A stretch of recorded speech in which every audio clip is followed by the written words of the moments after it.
Hi, I'm Paul Yeager. This is the MTOM Show podcast, a production of Iowa PBS and the Market to Market TV show. We're going to talk specifically about land today and the markets.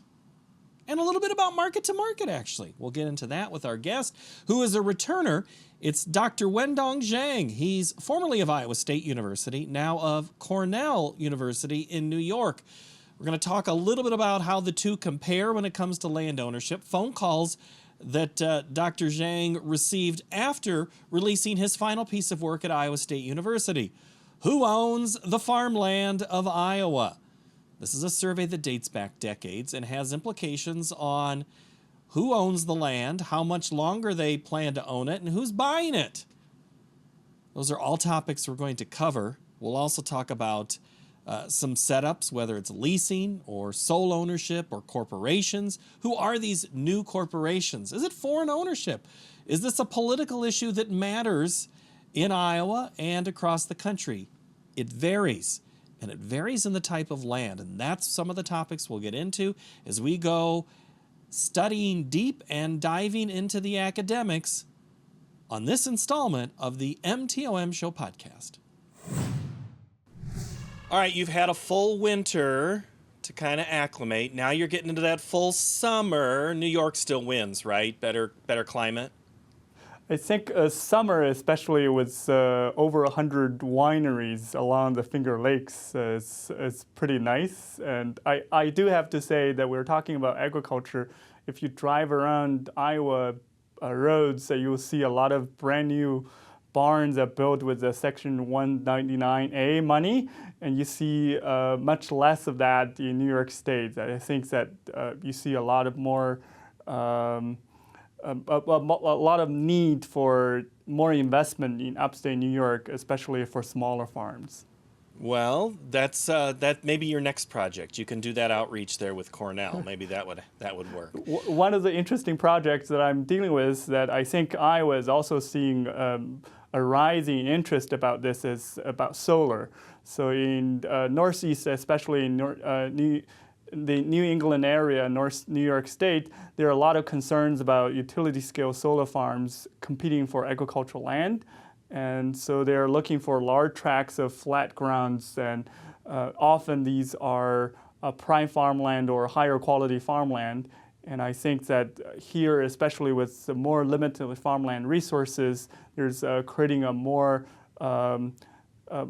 larger rift among the agricultural communities and more sentiments coming from the farmers as well.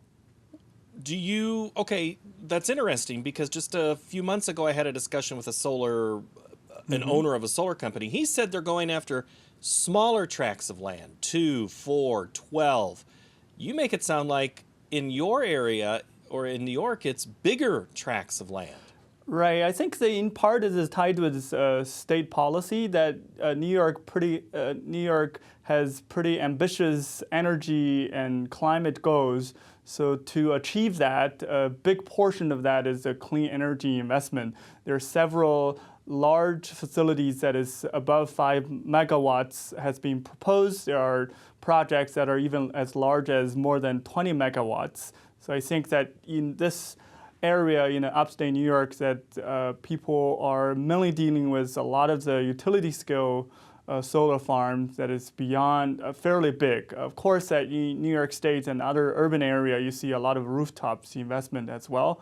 But those, in a grand scheme of things, that are not generating enough and quickly enough. I think we could get into that here in just a moment. I think I'm going to circle back to it, but I want to get to the reason you were back in Iowa here recently was to complete your work. You had some, as one journalist noted, that you returned when maybe you didn't have to. Why did you feel it was important to come back and finish off this project? I think that, I came back to Iowa in June for the 2022 Iowa Farmland Ownership and Tenure Survey. This is a quite unique survey that arguably is one of its kind in the nation. It's essentially provide a statistically representative picture of how land is owned, rented out, and what is the plans for transfer, who are the landowners, who are the tenants. This is this is actually mandated by Iowa code to be conducted since the 1980s every 5 years by Iowa State University, and in response to the changing landscape after the 1980 farm crisis. So I think that this is a very important survey. That's the official reason I'm coming back. I also don't want to be blamed as the person who dropped the ball on the survey that's reoccurring every 5 years.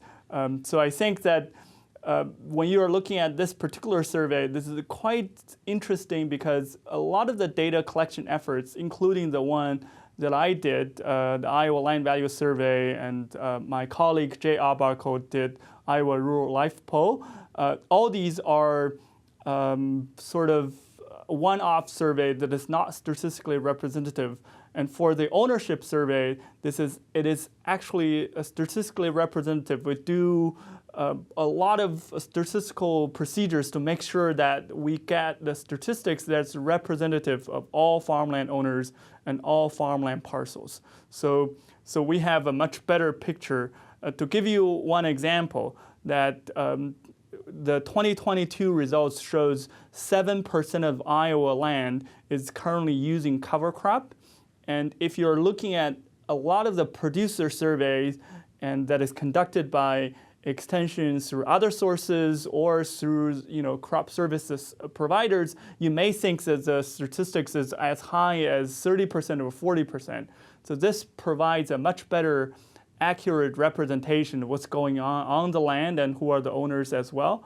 And if you're interested about conservation, this is also where your journalist spin could come in, Paul, as well. That if you're optimistic, you can say that this represents almost a doubling of the acres, because in 2017 we only have 4% of the acres are using cover crop. Now is 7%. If you're pessimistic, you can say that the 7% is still way far off from the 40-45% goal that is set by Iowa nutrient reduction strategy. So now, that's you the said strength you of the said data. journalistic spin. I'm supposed to say we don't spin, we present. I just want to clear that up before you keep Okay, going. yeah. You have the rigor, right? So There you go. You have the. I'm glad we're entering the no spin zone. That's good. That's healthy. So when. Okay, I saw a picture with Mike Duffy back on your trip. He's the guy who had worked on that survey for a number of Right. years. I know you have conversations and you want to make sure, you just talked about getting things as accurate as possible, make sure the methodology is up Right. there. Were there new questions that you asked, not necessarily after the methodology, but just for insight? You mentioned the cover crops as one. Were there other questions that you asked this time? Right. So we have several brackets of new questions. One is we added new questions on agri-field practices, saturated buffers and bioreactors, nitrate removal, wetland. That is, the Governor Reynolds have invested significantly in the first water quality bill, right? So it's over $150 million will be allocated to these practices over the next 10, 12 years, essentially.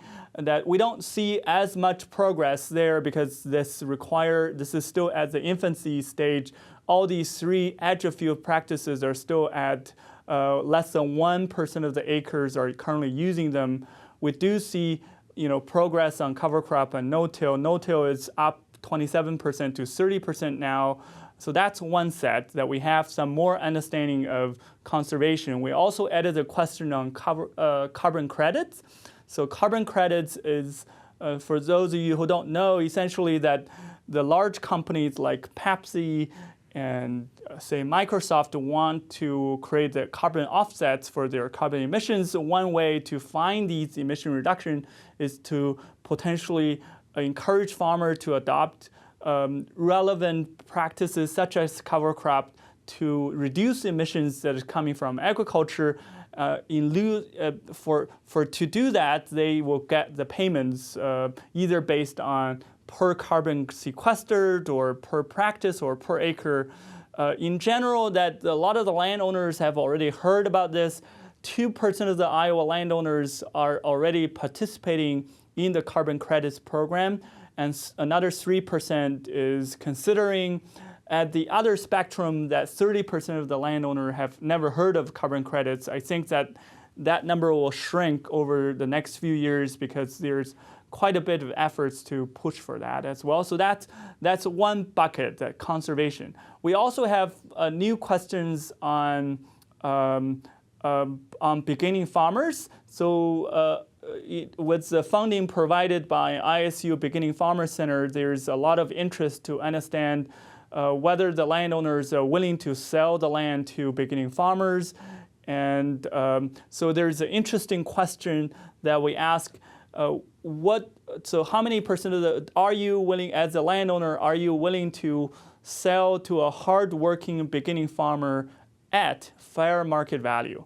So when you ask that question, that 75% of the landowners said yes.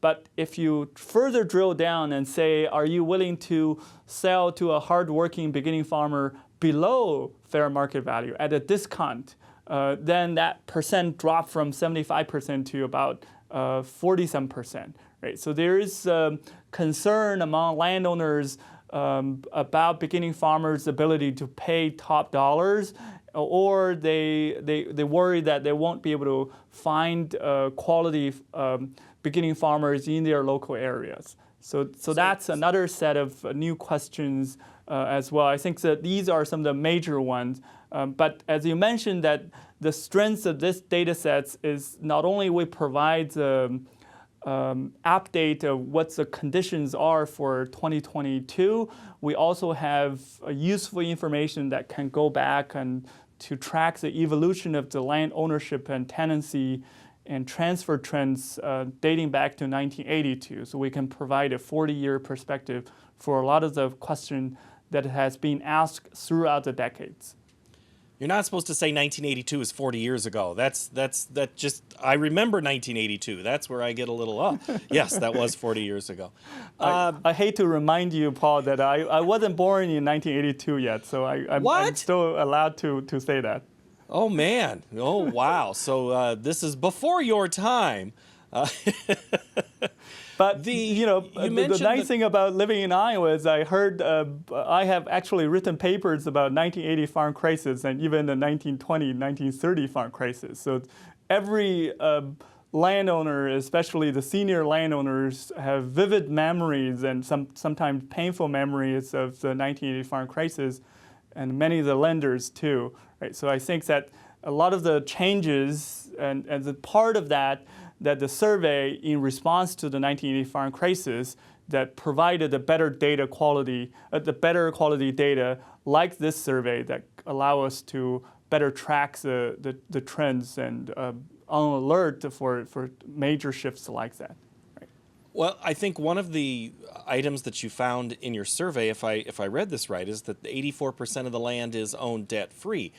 I'm going to guess that's a major difference than the farm crisis era studies and maybe some of those earlier ones that you mentioned, is it? Yep. So you picked one of the probably most cited statistics of the survey. So you're correct that we ask essentially for the surveyed landowners, suppose you have 500 acres. We ask you, out of the 500 acres, how many acres that doesn't have any debt, that debt-free? How many acres are currently under mortgage? How many are purchased still under a contract? Then we calculate the percent of land that is debt-free. That percent is at 84% in 2022. It's up from an already high percentage in 2017. It's already at 81%. If you're looking at 1980s, 1982, that percent is at 62%. So you're right. If you're thinking about the 1980 farm crisis in the mid-80s, that percent has probably dropped to half of the land is fully paid for. And so this statistics is really critical because that if you have such a high debt-free status, that means that the higher interest rate doesn't trickle down to the land market as easily as we see as in the residential land market, residential housing market. So The land values are sort of supported by the statistics because the landowners don't necessarily need to liquidate or sell a parcel of the land to pay off mortgage due to higher interest rate. This is also tied with two other statistics. One is we find a record high share of the land that is currently owned primarily for family or sentimental reasons. So 37% of the land are owned in 2022 primarily for family or sentimental reasons. This is in part tied with the really high debt-free status. So the landowners don't necessarily need the land for current income or even the long-term investment. This is also tied with the trend of the aging landowners, that if you're thinking about in 1980s that the landowner who are 65 or above, they only own about 30% of the land in Iowa, and that share in 2022 is about 2/3. And about over 30%, 37% of the land are owned by landowners who are 75 or above. And if you're looking at these more senior landowners, that their debt-free share is actually not just 84%, they're actually above 90%. So essentially that you have aging landowners who no longer necessarily need the land ownership to pay for the debt, to generate current income. A vast majority of the land they currently own are debt-free, and they are owning the land a lot of them are owning the land mainly for family or sentimental reasons.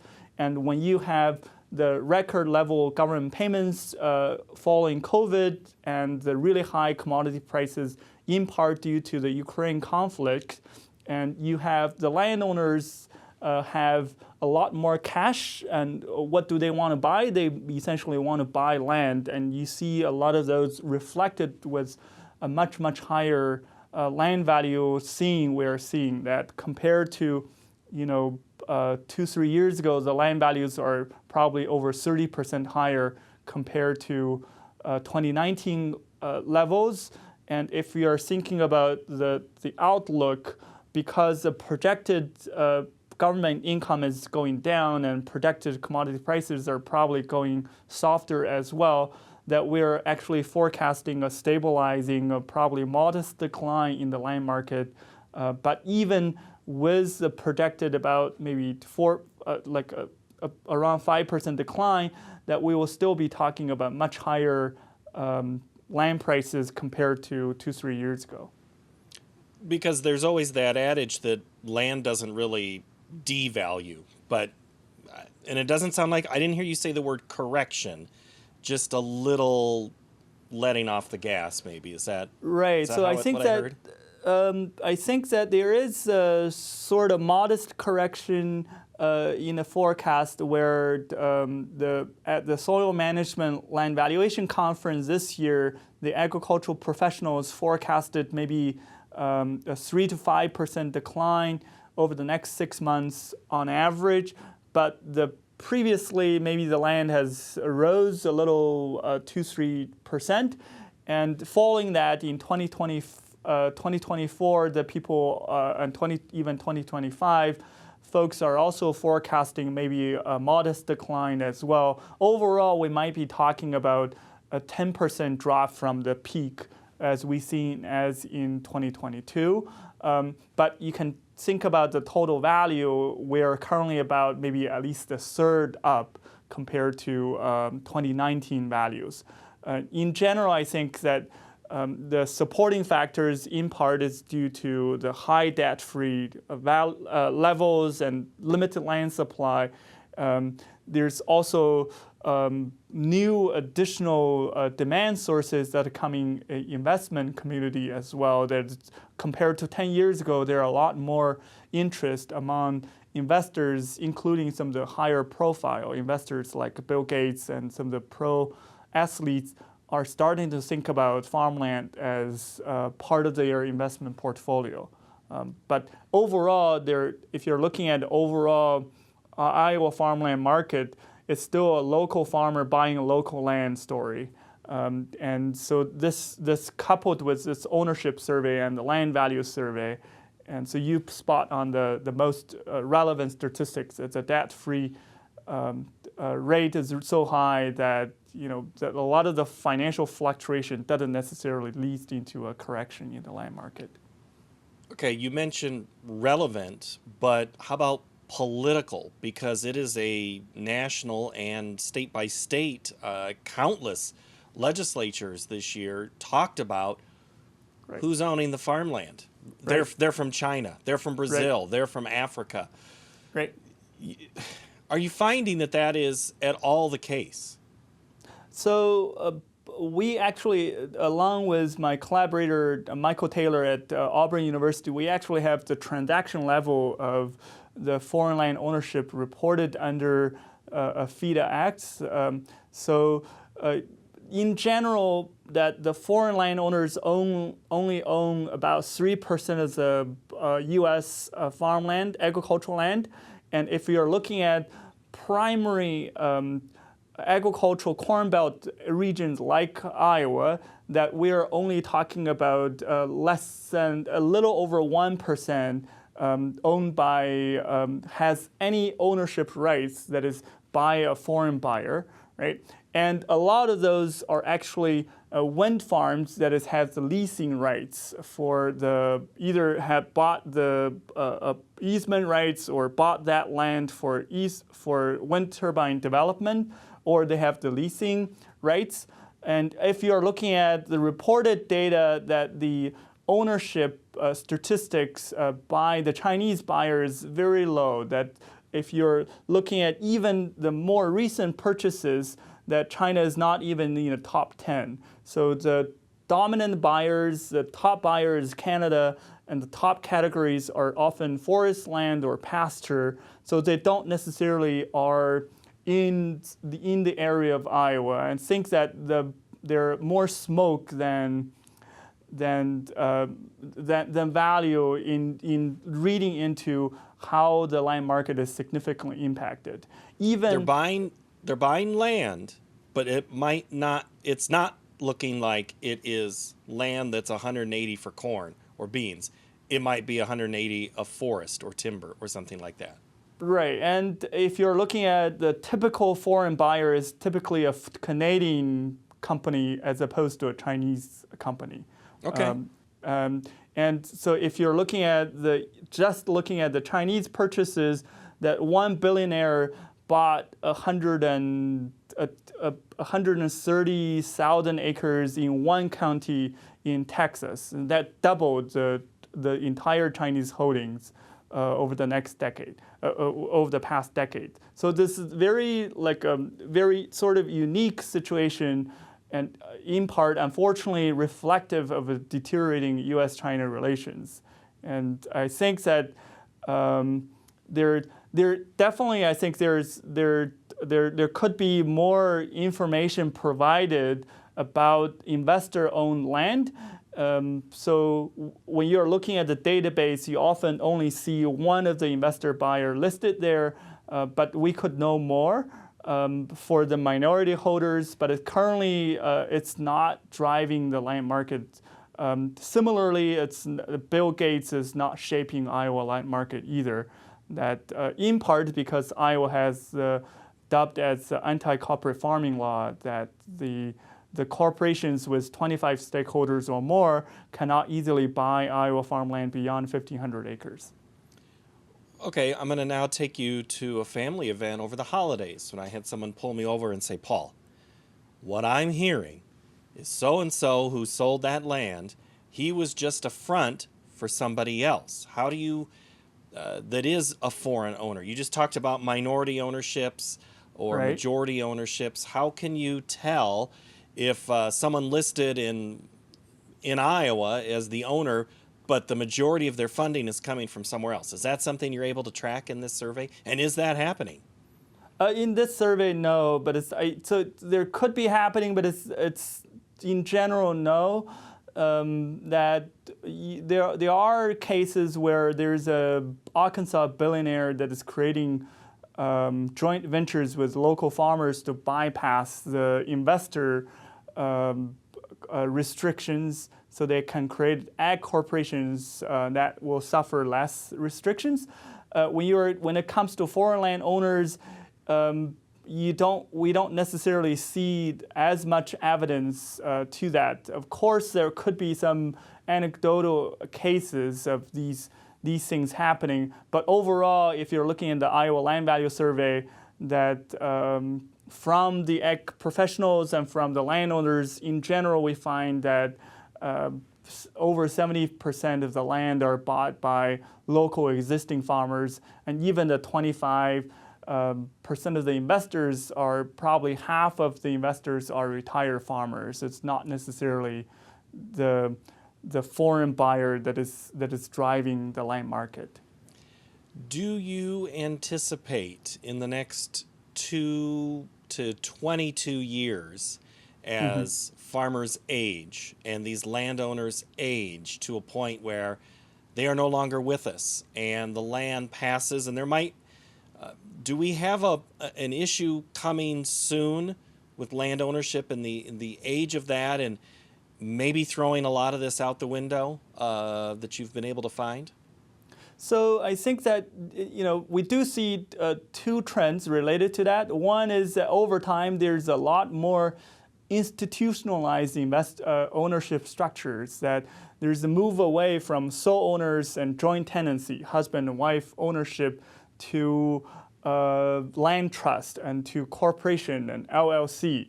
And those are often they're still owned by the same family farm, but they are more structured, they're more institutionalized. And these share essentially now control about a third of the land currently owned in Iowa. And when you are thinking about the transition, I don't necessarily anticipate a large influx of land that is due to the aging, because there are a lot of provisions, including the step-up tax basis upon death for landowners, that if you transfer the land when you pass away, then you can avoid capital gains taxes for your successor, essentially. That when we are asking how the landowner plan to transfer the land, only very tiny share said they are willing to sell to others, non-family members, and that share is only 4% of the landowners. And even you ask them about the timing, they are like a very tiny share among that, probably 1/10 of that is saying that is happening over the next 5 years. So in general, the transfer will be within family, often taking the form of will or gift to family members, and sometimes sale to family members. So they are still passing on to family members, not necessarily creating a whole lot of land suddenly available to either beginning farmers or neighbors or tenants or investors, including foreign buyers, to buy. So we are still in a tight land supply situation. We do see that over time, with the aging, with the higher asset value, there's a lot more landowners opt in for more complex land ownership structures, like land trust and corporation LLC. And does that make it harder to do your work to figure out what those actual ownerships are? Yes, it did. That if you're looking at the response rate for the survey 10 years ago, we got probably 70% response rate. This time we got still pretty high, but we only have 45%, because also to another challenge is that when the survey was started in 1980s, it was a telephone survey. Now I think after this round we need to debate, like in addition to telephone, that how do we make sure that people still are answering the survey in a meaningful way that people can find, because that every 1 in 2 calls could be spam calls. We added the online version where for sole owner and joint tenancy, they can potentially provide their responses online. But I think that that the response rate is good, but we wish them to be a little higher. You mentioned that I hit one of the headlines of the survey on the 84% debt-free. What was the other headline you thought from this survey? Right. So I mentioned about the shift away from the sole owners and joint tenancy to more institutionalized ones. There's another one that is related to rent. The share of the land that is leased out is increasing significantly. Now 58% of the land are rented out, and with vast majority are in the form of fixed cash rent. So if you're looking at how land is rented out, that they're often rented out through fixed cash rent or flexible cash rent you can think of this fixed cash rent with some bonus depending on the performance of the crop yields or prices, and crop share is also declining as well. This is tied with another headline of the experience that 55% of the landowners are currently do not farm, and half of them do not have any farming experience. If you're looking at the leased land, that share is even higher. So typically when a producer and tenant are talking with landowners, they shouldn't assume the landowner always know what they're talking about, because half of the landowners the landowners for leased land may not have farming experience. Right? So that created another separate challenges. How do you communicate with the landowners, especially not only about agricultural production, but it's with conservation and energy leases and things like that. Right? This is where I make the selfless plug. That's why they should watch Market to Market. We help those out who are no longer on the farm. I mean, that's honestly, I think about that a lot, about who's watching. Yes, I know there are those making those day-to-day decisions on the show, but there's a lot of people who are absent landowners, or remote landowners, I think was what the term that you use. So when you look at, again, let's go back to the beginning. Your time now in New York, and you've kind of had a little chance to get a sense of what's happening. I know this is not full, pure statistics, but where does Iowa rank in the sense of, are they the only ones that have a land ownership setup like this? You've talked about other places, other types of land. Is this like the last unicorn out there that has the ownership that it did, the way it used to be? How does New York compare in some of the ag land there? I think that Iowa is sort of the leader in data collection efforts related to agriculture. That I'm working with colleagues in New York State to gather more data about not only land ownership, but it's more primarily land value and land rents, because there's much more work that needs to be done here, and there are a lot more smaller farms here and the direct-to-consumer farmers. But in general, that Iowa is unique in part that there's nationwide data collection efforts from USDA, but that's done almost every 10, 15 years. So the last time was in 2014 called Total Survey. So the Iowa landowners and farmers are pretty lucky, and I got calls from Indiana and Arizona people are wondering whether they can find similar data for other Midwestern states, and the answer is often no. To follow up on your earlier point, if you want to find out more about this survey, you should go to the ISU CARD website, Center for Agricultural and Rural Development. So card.iastate.edu. And where you can find a lot of information about the report and all the statistics and press release. And I will also send Paul the link for the presentation and the recording for the press conference as well. But in general, I think this is a very unique survey, a very important survey that provided a lot of useful information, and that is not only useful for researchers to do analysis, and so we have published papers explaining why people are shifting away from owner operation and crop share to cash rent.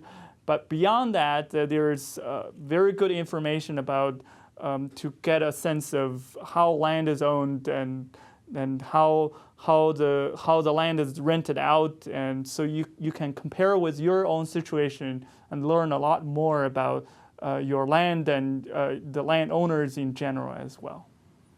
Doctor, always good to see you and chat. I've enjoyed these a ton, and I hope we get to do it again. It won't be Iowa. We'll talk about what you're finding out there in New York.